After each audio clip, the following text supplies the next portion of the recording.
Are you getting settled in and ready to tackle this school year? Everyone from the campuses to district administration and the Board of Trustees have been super busy working to make the start of this school year the best. Make sure you're keeping up. Subscribe to the School Matters e-newsletter where we include board meeting agendas, boardroom recaps, and so much more.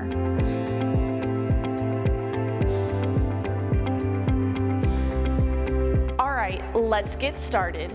The meeting opened by recognizing amazing campuses, departments, and employees. Patty Welder Middle School was recognized by Texas A&M AgriLife Extension Services for being named the 2023-24 Healthy South Texas Recognized School Distinction.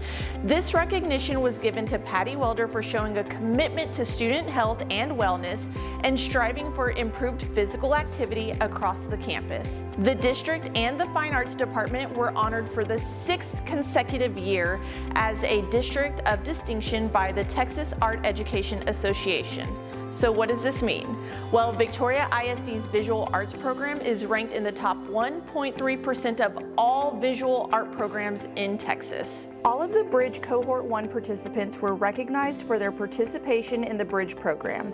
And Bridge program graduates, Amy Fulkerson, 3rd grade teacher from Chandler Elementary, and Erica Pierce, 3rd grade teacher from Mission Valley Elementary, were both recognized for their recent graduations from Indiana Wesleyan University. This board meeting then moved on to public testimony and open forum. This is where our community members get the chance to share their thoughts and concerns directly with the board. We did have public testimony.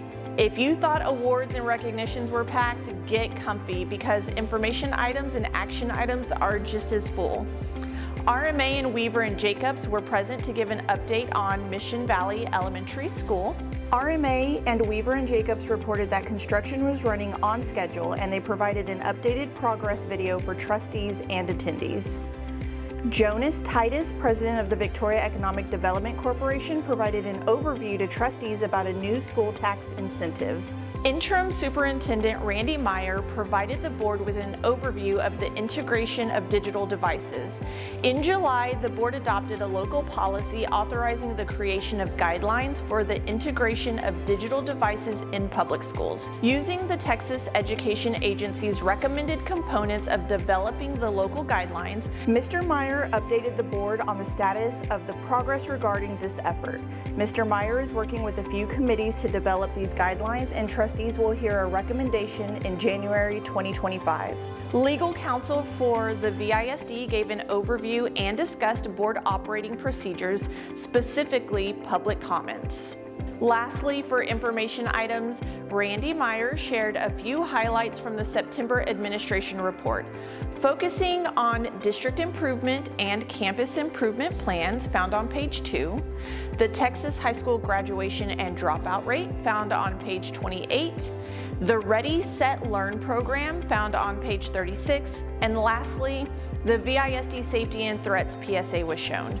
Recently, there have been growing concerns about students making threats towards their peers, staff members, or the campus itself. In partnership with local law enforcement agencies, VISD is asking that parents and guardians speak with their children regarding the seriousness of making any type of threat. We then moved on to action items. The board considered and took action regarding the school-based clinic. Sherry Hathaway, risk manager, shared that VISD is working with the Community Health Centers of South Central Texas, a nonprofit and federally qualified health center, to provide accessible health care to students and families throughout the community. The school-based clinic model involves identifying an unused space on school grounds to repurpose into a health clinic accessible to the public. This option is beneficial as it brings a sense of trust and familiarity, making it easier to refer students and families. A recommendation was made to the board to approve the lease agreement with the Community Health Centers of South Central Texas. A motion was made to authorize the superintendent to provide a letter of consent and a letter of commitment to CHCSCT. The board will have the ability to withdraw from the project should the board deem to do so.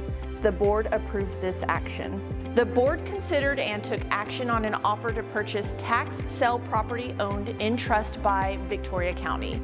For the property to be sold for less than the entire amount of taxes and cost owed, the formal approval of the 4 taxing entities is required under the property tax code. The board approved this action.